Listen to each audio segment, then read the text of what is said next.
no Brasil, o que a gente pode fazer? Em primeiro lugar, o Brasil tem um excelente, eu preciso dizer isso, Adalberto, tem uma excelente defesa comercial. Eu fui secretário especial de Comércio Exterior e Assuntos Internacionais do Ministério da Economia durante a gestão do ministro Paulo Guedes, e eu tive a oportunidade de conhecer alguns dos profissionais do Ministério do Desenvolvimento que atuam com defesa comercial, especializados, por exemplo, em ações antidumping, a gente muito boa, absolutamente técnica, que saberá identificar aqueles casos de abuso, de tentativa de conquista indevida de mercados por meio de prática de dumping. Então, essa é uma coisa. Agora, a outra, como é que a gente vai dar mais competitividade à economia brasileira? É simplesmente taxando os outros, ou, na realidade, tirando algumas das barreiras internas que nós temos a nós mesmos. Sim. Você sabe que, quando terminou a nossa negociação do acordo Mercosul-União Europeia, eu lembro que uma colega sua me perguntou: Marcos, qual vai ser agora o próximo grande acordo com o Brasil? Vai ser um acordo com Singapura, vai ser com o Japão, vai ser com os Estados Unidos? Qual será o próximo grande acordo? E aí eu pensei comigo mesmo, né? Eu acho que o grande acordo que o Brasil deveria fazer é o acordo com si próprio, né? Porque, por exemplo, hoje com uma carga tributária de 33%, né? Nós teríamos um efeito competitividade muito maior sobre a nossa atividade industrial se nós orientássemos a nossa carga tributária para baixo, para ficar mais parecida com o que é a média dos mercados emergentes, do que simplesmente taxando o concorrente estrangeiro. Sim. Em alguns casos, que ninguém se engane, você precisa aplicar tarifas, né? Eu gosto muito de uma frase do ministro Paulo Guedes, que eu adoto também, que é o seguinte: nós somos liberais, mas não somos trouxas, tá certo? Sim, a gente tem que ter mecanismos de defesa comercial também à disposição.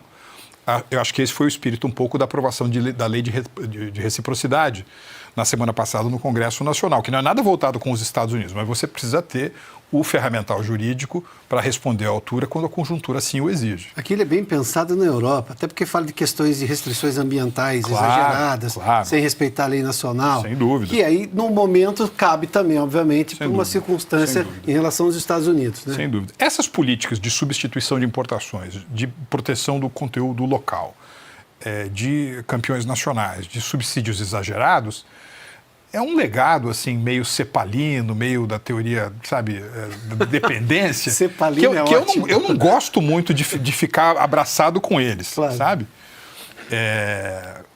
Portanto, eu acho que tudo bem. Em alguns casos, você tem que lançar mão de um ou outro instrumento de defesa comercial, mas a melhor ferramenta para a promoção da competitividade da indústria nacional é, pelo amor de Deus, diminuir a carga tributária. Por isso que eu fico tão chateado, né? Quer dizer, nós vínhamos numa dinâmica de reformas estruturais importantes. Sim, claro. E eu acho que estava sendo pensado, né, estruturado porque, veja, como é que você consegue baixar os impostos no Brasil? Se você conseguir diminuir o peso do Estado no Brasil. Então, existe quase que um cordão umbilical entre reforma do Estado, reforma administrativa e reforma tributária. Porque você pode simplificar do jeito que você quiser. Se ao final do processo de simplificação a tua carga tributária está em 33%, isso mostra para a economia internacional, para os possíveis parceiros, Adalberto, que o Brasil tem uma carga tributária, como percentual do PIB, maior que a da Suíça. Sim, claro. Maior que a dos Estados Unidos quando terminou o governo Biden. Se o governo Trump, por exemplo, jogar dos atuais 27% para 23%, aumenta a distância para nós. Os indianos, né, que estão recebendo muitos dos investimentos que anteriormente estavam colocados na China, têm 19% de carga tributária. Tá certo? Então, esse é um diferencial importantíssimo. Claro, mais uma vez, vamos utilizar a defesa comercial quando necessário, inclusive tarifas, porque nós somos liberais, mas não somos trouxas. Agora, por outro lado, nós precisamos reconhecer que se você realmente quiser dar um choque de competitividade, é tirar impostos daqueles que produzem e empreendem no Brasil. Vamos lá. E aí esse investimento chinês, até o limite de garantir a segurança alimentar deles, eu não tenho dúvida que eles vão buscar todas as alternativas, mesmo que a um custo maior. Mas imaginar que seremos porto seguro para investimentos sem essas reformas todas, sem baixar a carga tributária, sem reduzir o tamanho do Estado, sem resolver o problema da insegurança jurídica, seria um pouco demais. Você fez menção à gestão do ministro Paulo Guedes, que você participou durante o governo Bolsonaro. Eu dizia que naquele momento a gente tinha resultados positivos de curto prazo com resultados ainda maiores no longo prazo. O que era muito claro, era uma política consistente. Aliás, o ministro Paulo Guedes já foi convidado para estar aqui no programa. Vou reforçar o convite ao ministro Paulo Guedes. Seria por demais. Ele sempre nos ensina, ele tem toda a razão, que a economia é um fenômeno intertemporal. Sim. Né? Às vezes o efeito Adalberto, é como se você estivesse à beira de um lago calmo, você deixa uma pedra cair, ela bate na água e ela vai gerando aqueles círculos concêntricos. Sim. Então, do momento onde a pedra é lançada até, digamos, o efeito que ela gera, às vezes vai um tempo. Muito do que é aspecto positivo, né, que nós estamos vivenciando na economia brasileira, por exemplo, como é que você pode ter, por um lado, taxas de juros aí de 15% e você tem uma economia que ainda se expande ao norte de 3%. Claro que tem uma parte nefasta disso, que são, enfim, a turbinagem fiscal sem qualquer tipo de preocupação no amanhã, mas você tem ainda o legado positivo de um período de reformas estruturais que começou no governo Temer, passa pelo governo Bolsonaro, sim, e que durante esses 4 anos, né, de 2019 a 2022, foram regidos pelo ministro Paulo Guedes. Então, por que eu te digo isso? Porque, veja, não é só China e Estados Unidos. Vamos lá.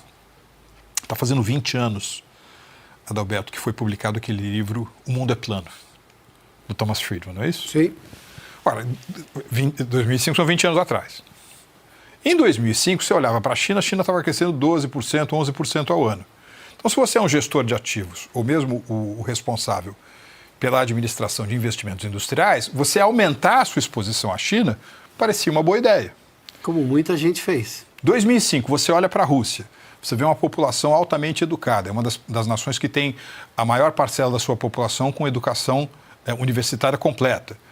Um país que, enfim, o maior país do mundo, recursos naturais abundantes. Você diz o seguinte, bom, vou aumentar a minha alocação de investimentos de recursos para a Rússia. Parece uma boa ideia. Você olha para a União Europeia em 2005, tá? No seu conjunto, em 2005, a União Europeia era uma economia maior, não apenas do que a China, mas também do que os Estados Unidos. Você fala, bom, eu vou alocar, em 2005 você ainda tem Reino Unido, por exemplo, como parte da União Europeia, vou aumentar a minha presença na Europa. Qual é a situação que nós temos hoje?